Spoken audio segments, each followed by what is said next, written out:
మా చిన్నప్పుడు నదీ తీరంలో ఉండేది మా గ్రామం ఒకటి. ఎప్పుడు ఎండాకాలం వస్తే నదిలోకి చెలిమ అంటారు తెలుసా అమ్మా, చాలా మంది గ్రామాలకి ఇలా ఇసుక తీసి చిన్న గుంత నీళ్లు వస్తాయి దాంట్లో. మేము అలా తీస్తూ ఉండేవాళ్ళం, వస్తూనే ఉండేవి, తీస్తుంటే వస్తుండేవి. ఆ నీళ్ళు అయిపోవు ఎప్పటికీ. అలాగే మీకు అందరికీ ఛాన్స్ ఇస్తా, మా కోరికలన్నీ ఇంతే ఉన్నాయని రాసి ఇవ్వండి. తర్వాత ఇవి పూర్తయిన తర్వాత మళ్ళీ కోరికలు రావంటే అప్పుడు చెప్పండి, వస్తాయా రాదా? అయిపోతాయి అక్కడికి. ఎందుకని తెలుసా మీకు?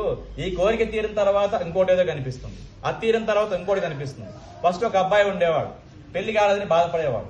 పెళ్లి అయిన తర్వాత పిల్లలు లేరని 5 ఏళ్ల పాటు తిరిగాడు.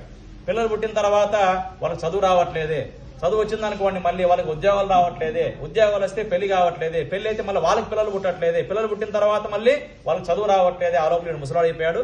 ఏదో రోజున ఓం నమ శివాయ, ఏం సాధించవాయా నీ జీవితంలో అంటే, ఏమో స్వామి తెలియకుండా అయిపోయింది నా జీవితం అంటాడు. కాబట్టి కోరికలు అనేవి అవసరమైనవన్నీ తీర్చుకోవాలి, తప్పకుండా దేవుణ్ణి కోరుకోవాలి. కానీ అసలు విషయం ఏమిటంటే, ఆ శివుడు నాలో ఉన్నాడు, ఆ శివుడు నేనే ఉన్నాను అని తెలుసుకొని ఆ మోక్షాన్ని పొందాలి. ఏ మహాత్ములు చెప్పినా, ఎటువంటి భాషలో చెప్పినా కూడా చెప్పేటువంటిది ఒకటే, అయ్యా నీకు చావు లేదు, నీవు కష్టాల్లో ఉన్నవాడివి కాదు, నీకు దుఃఖాలు లేవు, నువ్వు ఎప్పుడు కూడా పరిమితమైన శరీరం కాదు కదా, నా శరీరం ఇంత బలహీనంగా ఉంది, అయ్యో నా దగ్గర డబ్బులు లేవే, నేను పేదవాడిగా ఉన్నానే, నేను చాలా ఘోరమైన పరిస్థితిలో ఉన్నానే, అయ్యో ఎప్పుడవుద్దో నాకు ఇదంతా. ఈ బాధలన్నీ కేవలం అజ్ఞానంలో ఉన్నవాడికి మాత్రమే ఉంటాయి. నిజమైన జ్ఞానం తెలుసుకున్న వాడికి చూడండి, మాలాంటి మహాత్ముల దగ్గర, సాధువుల దగ్గర ఏముంటుందండి, నా దగ్గర ఒక బ్యాగ్ ఉంది, ఆయన దగ్గర బ్యాగ్ ఉంది, ఇంతే. ఇలా వెళ్ళిపోతుంటాం నడుచుకుంటా. ఇందాక రెడ్డి గారు మమ్మల్ని కాళ్ళలో తీసుకొచ్చారు, వాళ్ళు దింపేసిన తర్వాత కాళ్ళతో వెళ్ళిపోతాం. వాస్తవం చెప్తున్నా నేను, కాళ్ళలో తిరిగినా అదేగా ఉంటాం, కాళ్ళతో నడుచుకుంటూ పోయినా అలాగే ఉంటాం. కారణం ఏంటంటే, ఆ శివతత్వం ఏదైతే ఉన్నదో, ఆ బ్రహ్మతత్వం ఏదైతే ఉన్నదో అది తెలుసుకున్నాం కాబట్టి ఎక్కడ ఉన్నా ఎలా ఉన్నా ఆనందంగా ఉంటాం. ఏమీ లేకుండా ఆనందంగా ఉన్నారు కదా ఈ సాధువులందరూ కూడా, ఇన్ని ఉన్నా మాకెందుకు ఆనందం లేదనే ప్రశ్న రావాలి.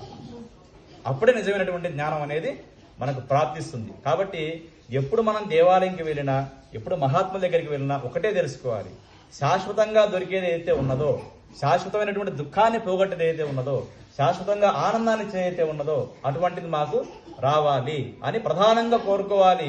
మిగతా ఏమైనా ఉంటే చిన్న చిన్న బిస్కెట్లు, చాక్లెట్లు ఏమైనా ఉంటాయి కదా, అవి కూడా కోరుకోవచ్చు అనమాట. ఆ విధంగా మనమందరం కూడా ఆ బ్రహ్మానందాన్ని పొందడానికి, ఆ భగవంతుని సాక్షాత్కారం పొందడానికి అందరం కూడా ప్రయత్నం చేయాలి.